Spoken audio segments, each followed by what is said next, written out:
एक भक्त सदैव ये जानकर विश्राम करे कि कोई है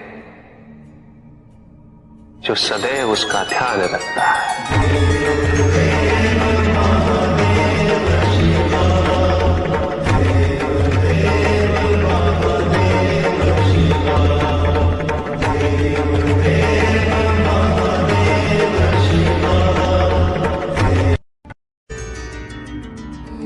भक्त की भक्ति और उसकी श्रद्धा से प्रसन्न होकर उसके आराध्य उसे दर्शन अवश्य देते, किंतु कब, किस रूप में और किस परिस्थिति में,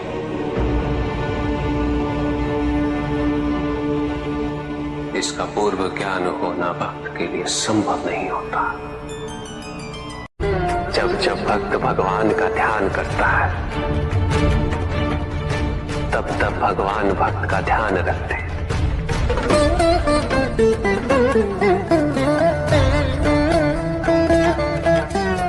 किंतु जिस क्षण भक्त भगवान का ध्यान नहीं करता तब भी भगवान भक्त का ध्यान रखते हैं।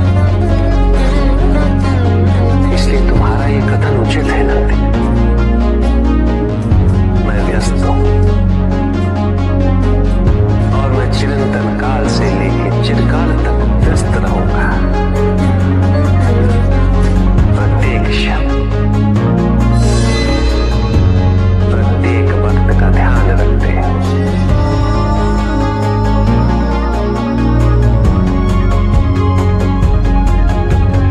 जिसके कारण स्वार्थ, विनाश, क्रूरता, अशांति और भय में वृद्धि हो, वह ज्ञान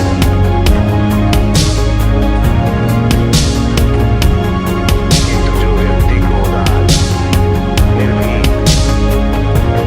सहनशील और विनम्र बनाए, वही ज्ञान है।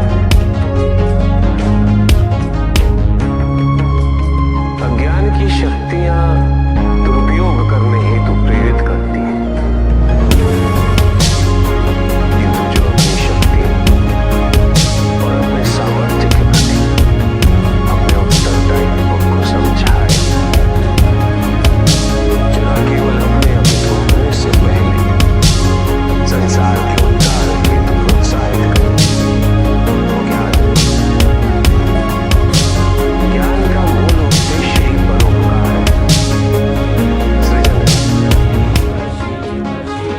दूसरों की भावनाओं को समझना, उनका आदर करना, यही ज्ञान है।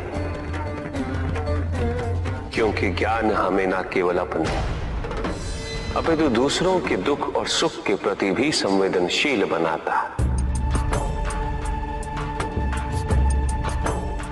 किंतु जो दूसरों की भावनाओं का अनादर करे, उसे ज्ञान की श्रेणी में कैसे रखा जा सकता है? अज्ञान के कारण व्यक्ति सांसारिकता में बंधता जाता है, मोह माया में उलझता जाता है। अज्ञान परम सत्य से दूर ले जाने का माध्यम है, किंतु ज्ञान व्यक्ति को परम सत्य की ओर ले जाता है। ज्ञान मुक्तिदायक है, मोक्ष का मार्ग है, और इस मुक्तिदायक ज्ञान का सर्वोच्च रूप है आत्मज्ञान। और यही ज्ञान की पूर्णता भी है कि व्यक्ति अपने को समर्पित कर दे, छोड़ दे अहंकार को, तो ब्रह्म की इच्छा ही पूर्ण होती है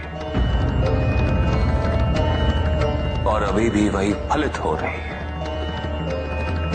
ऐसा नहीं है कि हम उससे भिन्न फलित करा लेंगे, लेकिन व्यक्ति भिन्न फलित कराने में लड़ेंगे, टूटेंगे, नष्ट हो।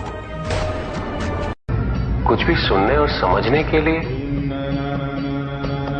मन का मौन रहना आवश्यक है। किंतु मन मौन रहना नहीं जानता। वो तो निरंतर कुछ ना कुछ कहता रहता। प्रतिपद शब्दों का आक्रमण चलता रहता है मन पर, और यही आक्रमण है जिसके कारण व्यक्ति कभी भी शब्दों के परे नहीं जा पाता। जहां जीवन की सत्यता का बोध उसकी प्रतीक्षा कर रहा होता। कभी भी किसी व्यक्ति का विवेक, उसके संस्कार, निर्भीकता तथा उसके आचरण की परिपक्वता को परखना हो तो उसे शक्तियों से सुसज्जित करता हूं, पदाधिकार सौंपता हूं। परिणाम स्पष्ट हो जाएगा। प्रभु, यदि आप स्वयं यहाँ कैलाश में उपस्थित हैं, तो प्रतिदिन का संध्या काल पूजन आपके समक्ष क्यों नहीं होता है? पूजित का साक्षात सामने होना मन को भटकने नहीं देता, किंतु जो सच्चे भक्त हैं, भगवान तो उनके मन में, उनके हृदय में निवास करते हैं। जिनके हृदय में श्रद्धा है उनके लिए पूजा करने हेतु अपने आराध्य का साक्षात सामने होना अनिवार्य नहीं।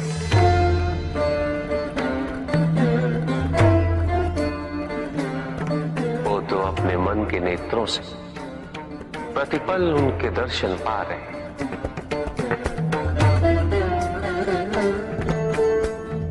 उनकी प्रत्येक अनुभूति में भगवान है।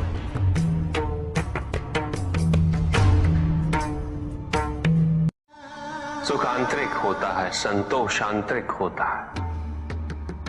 उन्हें बाहरी तत्वों से रेखांकित और परिभाषित नहीं किया जा सकता, आकार से नहीं पाया जा सकता। आकार के आधार पर केवल अहंकार ही उत्पन्न होता है, क्योंकि आकार से तुलना करने का संदर्भ प्राप्त हो जाता है। यदि तुम्हारा आकार छोटा है तो तुमसे भी छोटा कोई ना कोई अवश्य होगा, और यदि उसी प्रकार तुम विशाल हो तो तुमसे भी विशाल इस संसार में कोई ना कोई अवश्य होगा। इसीलिए शरीर या आकार की तुलना करना कभी भी शाश्वत सुख का आधार नहीं बन सकता।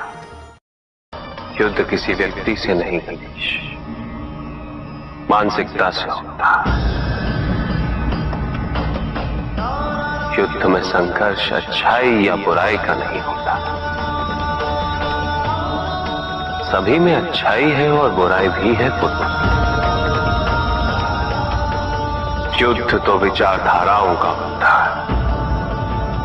व्यक्ति अपने पराक्रम पर, अपनी क्षमता पर